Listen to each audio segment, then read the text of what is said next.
Voici comment générer automatiquement un article hyper bien optimisé qui pourra super bien ranker en SEO grâce à ChatGPT. C'est très simple de dire à ChatGPT, l'intelligence artificielle, de rédiger un article sur un sujet donné. Mais je vais vous donner toutes mes astuces qui vous permettront d'optimiser encore mieux le travail de ChatGPT et passer devant vos concurrents.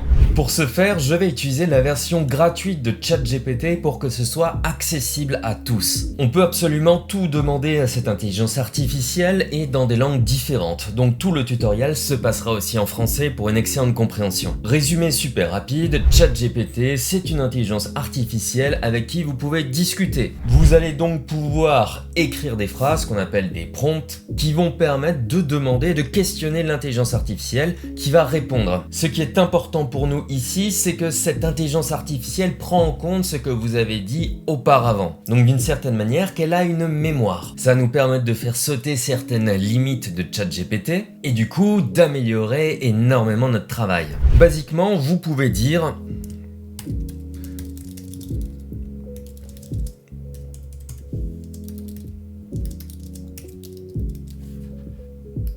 Basiquement, on peut faire ça. Je veux un article de 2000 mots sur comment préparer une pizza. C'est ce que va faire la majorité des personnes. Et en soi, ce n'est pas une mauvaise chose, mais comme on peut le voir juste ici, déjà, il y a des problèmes un tout petit peu de titre. Comment est-ce qu'on va organiser tout ça? Est-ce que tous les bons mots-clés sont à l'intérieur? On est plus pour l'instant sur un texte qu'on pourrait copier-coller pour l'insérer dans un paragraphe. Nous, tout notre intérêt, c'est de frapper beaucoup plus fort. Donc il y a un travail préparatif qu'il faut faire en amont. Et puis dans la version gratuite, vous allez vite vous rendre compte que ChatGPT va s'arrêter en plein milieu du texte. Ce dernier est limité par rapport au nombre de mots qu'il peut vous envoyer en une fois. Là par exemple, il s'est arrêté sur ajouter la garniture. Astuce très simple, vu que cette intelligence artificielle a de la mémoire, ou du moins prend en compte ce que vous avez dit, vous avez simplement à lui dire continue pour qu'il continue là où il s'est arrêté. Donc là vous voyez, du 5, il reprend au 6. Très bien, maintenant la question c'est surtout de travailler avec des choses que les gens se posent comme question. D'avoir une véritable structure plutôt que de demander de générer toute la structure et tout le contenu à l'intérieur. Un moteur de recherche est fait pour apporter des réponses à des questions. Donc qu'est-ce qu'on va faire nous? Eh bien on va demander d'abord ChatGPT de sonder quelles sont les 10 questions les plus importantes que les gens vont se poser là-dessus.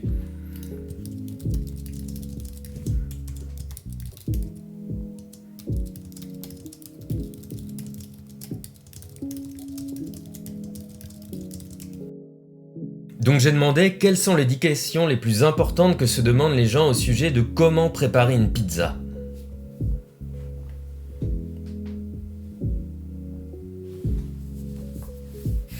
Et là on se retrouve soit déjà avec des sujets d'articles différents, soit avec un article qui peut être hyper intéressant et complet. Tout ça, ça va nous être super utile, je vais le garder de côté. Pour ce faire, je copie-colle tout ça simplement dans un document texte. On va le garder pour plus tard.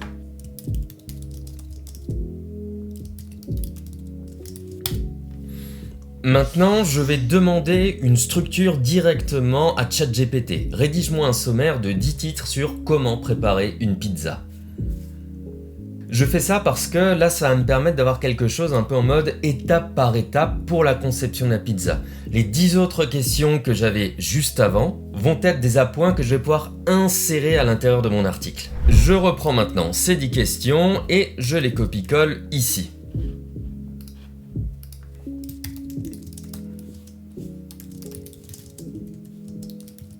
Ensuite, bien que ce soit performant, ChatGPT va utiliser son champ lexical, mais nous on va essayer de forcer le trait en insérant des mots-clés qui sont hyper importants dans le champ lexical de la pizza. Pour ça, je pourrais très bien aller sur Google Keyword et chercher tous les mots-clés, copier-coller les listes et me les mettre directement dans mon document.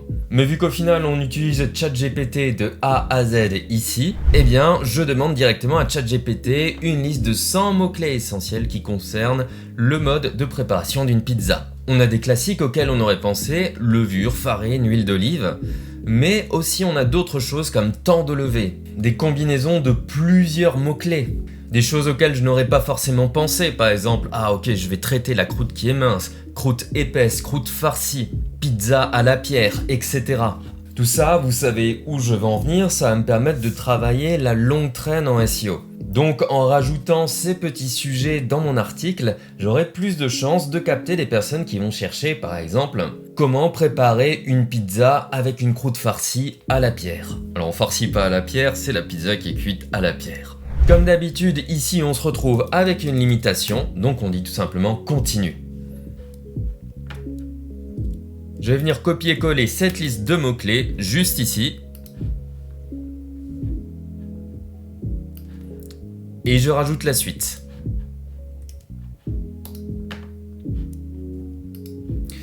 On a donc nos mots-clés, on a des questions que les gens se posent, on a une structure. On va maintenant utiliser tous ces ingrédients pour pouvoir créer un bel article SEO. Cette structure-là est très bien, elle me permet en fait d'avoir un tutoriel sur comment préparer une pizza. Maintenant, je vais voir comment je peux rajouter ces éléments-là et je vais les rajouter uniquement en sous-titres. Donc là, par exemple, j'ai une catégorie pâte à pizza maison, étalée correctement, éviter que la pâte ne colle à la plaque. Je vais regrouper en fait chaque catégorie ensemble. Donc par exemple, tout ce qui concerne la pâte, voilà, je la mets ici. Ici, on est sur la sauce, on est sur le fromage, ça on l'a déjà fait, garniture. Ok, tout ce qui est garniture, sauce, fromage, on va le mettre ici. Là, on est sur le temps, la température, donc la configuration. Là, on parle de la croûte et la garniture, on vient le mettre ici. Donc, qu'est-ce que je vais faire? Maintenant, je vais chercher la partie pâte à pizza. Ok, et je me dis ici, ok, c'est un bon titre. Là, ce serait plutôt un sous-titre.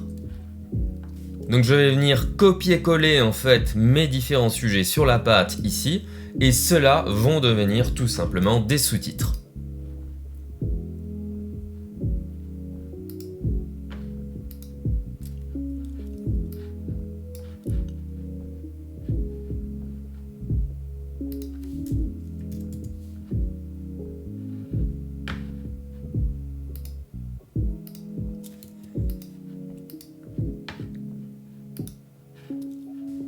Très bien, ensuite on a les sauces tomates pour pizza, les meilleurs fromages pour pizza, la garniture pour pizza.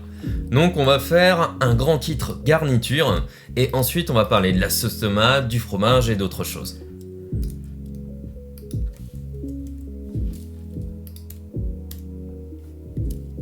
Donc voilà, la garniture ici, la sauce tomate, les fromages, la garniture. Ok, et je vais venir récupérer ensuite toute la partie là. Je copie-colle et voilà. Donc j'ai déjà toute cette partie là qui a sauté et maintenant temps et température. Ok. Ça ira très bien sur comment cuire une pizza, temps et température. Tabulation, tabulation, voilà. Et ici, comment faire pour que la croûte soit croustillante. Ok, astuce pour avoir une croûte de pizza croustillante, c'est la même chose, je n'y touche pas. Je supprime ce que j'avais au début, je me retrouve du coup là avec une structure qui est quand même clairement intéressante. Et ensuite, on va juste faire travailler du bon sens, introduction à la préparation de la pizza maison. Ok, est-ce que je peux rajouter des choses à ce niveau-là? Je vais mettre par exemple, ustensiles, préparer son plan de travail, ingrédients. Ok, et ici, les ingrédients de base pour faire une pizza, je l'enlève parce que ça se retrouve juste ici. Comment faire une pizza à la maison, tutoriel étape par étape. On parle d'étaler la pâte, faire cuire une pâte. Là, j'ai un doublon, je vais l'enlever, hop. Et on se retrouve à voir comment faire une pâte à pizza maison, comment l'étaler correctement, ok, comment éviter que la pâte à pizza ne colle à la plaque. Parfait. Ensuite, la garniture pour pizza commence par la sauce tomate, ok, le fromage, les garnitures. Donc on parle de tout, on englobe tout en fait, de ce qu'on va mettre sur la pizza, pas de souci. Ensuite, qu'est-ce qu'il faut faire? Il faut la cuire. Est-ce que je parle bien de ça? Comment cuire une pizza? Ok. Le temps, la température, et ça peut être bien de parler du matériel. Parfait, on a ensuite des astuces et ensuite différentes recettes pour pouvoir s'éclater. Et là, on pourrait très bien se dire, je prends ici toute cette suite de pizzas, je copie-colle ici et je viendrai ajouter tout simplement toutes les différentes pizzas qui existent, voilà, ou bien un top 10 si on veut. Et je me retrouve du coup avec une structure qui est parfaite pour un très bon article de SEO. Je copie-colle tout ça, et maintenant je vais demander à ChatGPT de faire tout le travail. On demande à ChatGPT, je veux un article pour mon blog de cuisine, on précise dans quel domaine on travaille, optimisé en référencement naturel sur le sujet de comment préparer une pizza. La structure est la suivante, double point, et on donne toute la structure ici. On comprendra très bien que les 1, les 2, etc. ce seront les gros titres, et le A, B, C, etc. ce seront des sous-titres. L'article doit faire au minimum 3500 mots. Il faut inclure, si possible, les mots-clés suivants de manière naturelle. Et là, qu'est-ce qu'on va faire? On va reprendre en fait tous les mots-clés qu'on retrouve ici.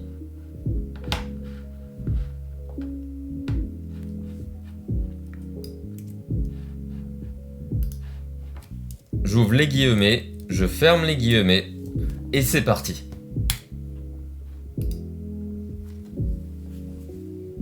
Et là, voici du coup l'intelligence artificielle qui est en train de me rédiger un article hyper optimisé en SEO avec plein de mots-clés, 4000 mots, et qui respectera du coup cette structure. Bien entendu, comme je vous l'ai montré au début, si maintenant ChatGPT s'arrête un moment, il suffira juste d'écrire « Continuer ». Ensuite, que vous reste-t-il à faire? Vous le mettez sur votre site internet, vous mettez des mots en gras, vous créez des liens, vous générez des images et c'est parti. De cette manière-là, vous avez des articles hyper bien référencés totalement gratuitement. Vous pouvez très bien répliquer cette astuce sur tous les domaines possibles. Je tenais à vous montrer comment moi je procède parce que ça vous permet d'aller beaucoup plus loin et d'avoir un travail beaucoup plus efficace. Plutôt que de demander de générer un article directement, là, on va se retrouver avec un article énormissime qui remplira énormément de mots-clés et qui aura aussi beaucoup de sens à la lecture. Car comme vous l'avez vu, sinon on aurait vu qu'on préparait par exemple la garniture avant de parler de la pâte, ou que certains sujets étaient forcément oubliés, parce que lorsqu'on rédige et qu'on demande des choses à ChatGPT, il va interpréter et nous servir uniquement ce qu'on a demandé. Donc l'aider de temps en temps pour avoir des résultats plus intéressants vous permettra d'avoir un process encore plus optimal. J'espère que cette astuce vous a plu, prenez soin de vous, ciao!